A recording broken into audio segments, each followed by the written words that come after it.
Hello everyone, welcome back in my channel. So today in this video we are going to discuss about the past perfect continuous tense, which is the last part of the past tense. In this video I am going to discuss about the uses of the past perfect continuous tense, identification of the sentences, structure of the sentences with some examples. So let's start by discussing firstly about the past perfect continuous tense. We must have to understand what does it actually says.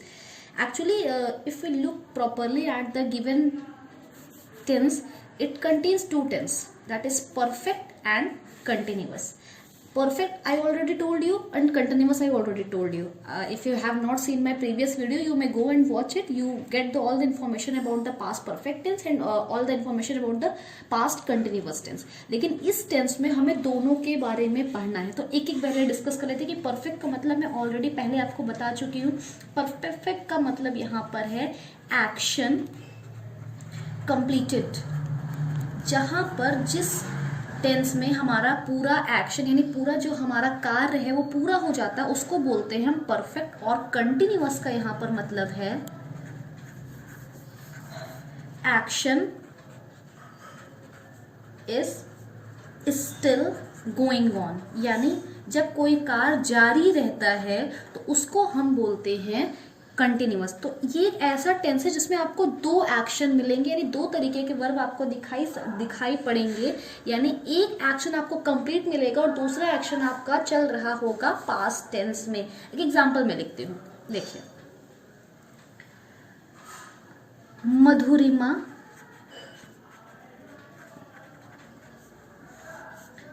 2 घंटे से खेल रही थी.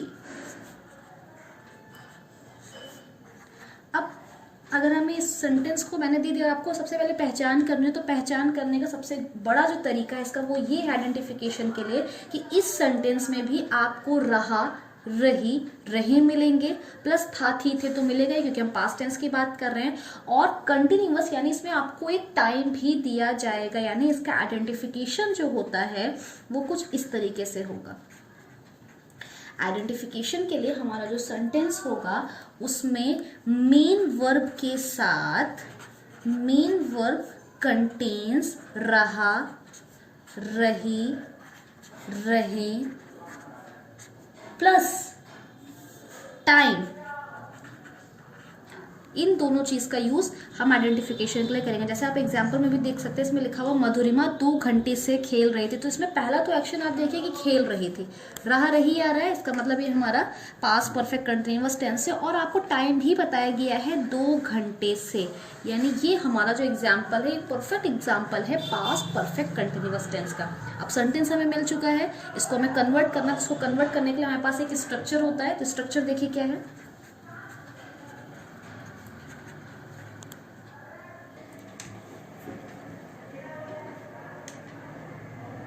So our structure should be like this. Firstly we'll write the subject, then our helping verb had plus been plus verb की ing form. I already told you कि whenever we are dealing with the continuous tense, whether it is of present, whether it is of past, whether it is of future, we always use the verb ing form or verb fourth form in all the continuous tense.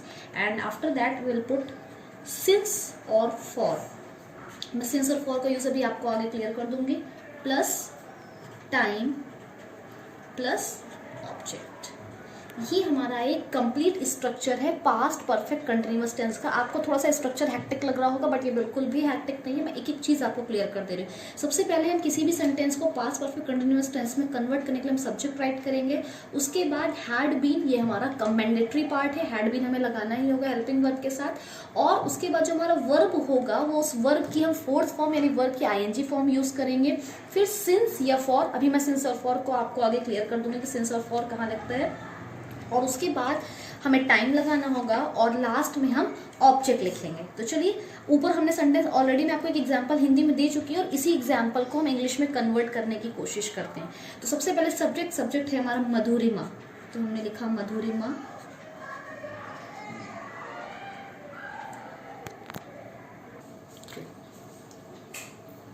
So in this sentence subject is Madhurima. After that we'll put the had.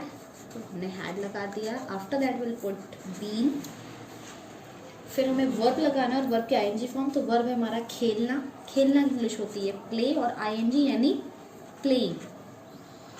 अब यहाँ पर हमें since या for का use करना, तो since का use हम पॉइंट ऑफ टाइम के लिए यूज करते हैं और फॉर का यूज हम ड्यूरेशन के लिए यूज करते हैं। तो यहाँ पर देखिए, तो यहाँ पर हमें सिंस या फॉर का यूज करना है, तो सिंस का यूज हम पॉइंट ऑफ टाइम के लिए करते हैं और फॉर का यूज हम ड्यूरेशन ऑफ एन एक्शन के लिए करते हैं। तो यहाँ पर देखिए जो हमारा है 2 घंटे से खेल रहे हैं, यानी वो अभी तक खेल रहे हैं, यानी एक पॉइंट ऑफ टाइम की बात की जा रही है, इसलिए हम यहाँ पर क्या लगाएंगे, सिंस लगाएंगे, सिंस 2 hours।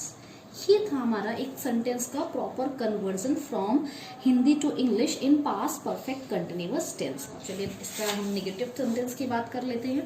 नेगेटिव भी ऐसे ही बनेगा। पहले नेगेटिव सेंटेंस को देखने से पहले we must have to look at the structure. तो structure should be like this, subject plus had plus not plus been plus verb की आईएनजी फॉर्म प्लस सिंस और for plus time plus object. Same example को मैं repeat करूंगी, देखिए, मधुरिमा 2 घंटे से नहीं खेल रही थी, नहीं खेल रही थी। अगर आप इस सेंटेंस को देखेंगे तो नेगेटिव है, स्ट्रक्चर हमें ऑलरेडी पता चल चुका है, तो स्ट्रक्चर के अकॉर्डिंग इसको कन्वर्ट करने की कोशिश करते हैं। सबसे पहले सब्जेक्ट हमारा है मधुरिमा,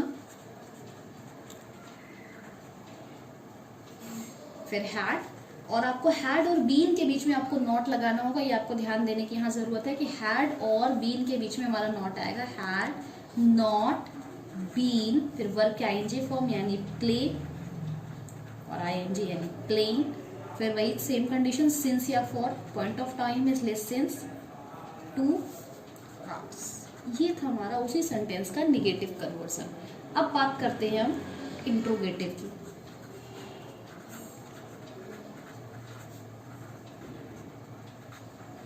इंट्रोगेटिव सेंटेंस का स्ट्रक्चर देख लेते हैं। इंट्रोगेटिव सेंटेंस वो सेंटेंस है जिसमें हम कोई प्रश्न पूछते हैं, तो had plus subject plus been plus verb की आईएनजी फॉर्म प्लस सिंस या for plus time plus object, and at the last we put the question mark. Same example मैं रिपीट करूंगी जिससे आपको कंफ्यूजन बिल्कुल भी ना हो। तो इसका एग्जाम्पल मैं देखिए, क्या मधुरिमा 2 घंटे से खेल रही थी।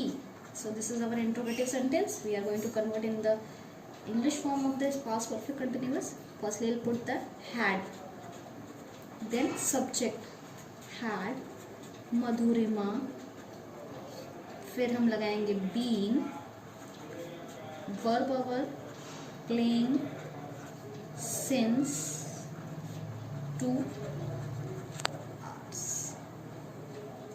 So this is the conversion of interrogative sentence. So in this video you have seen the interrogative.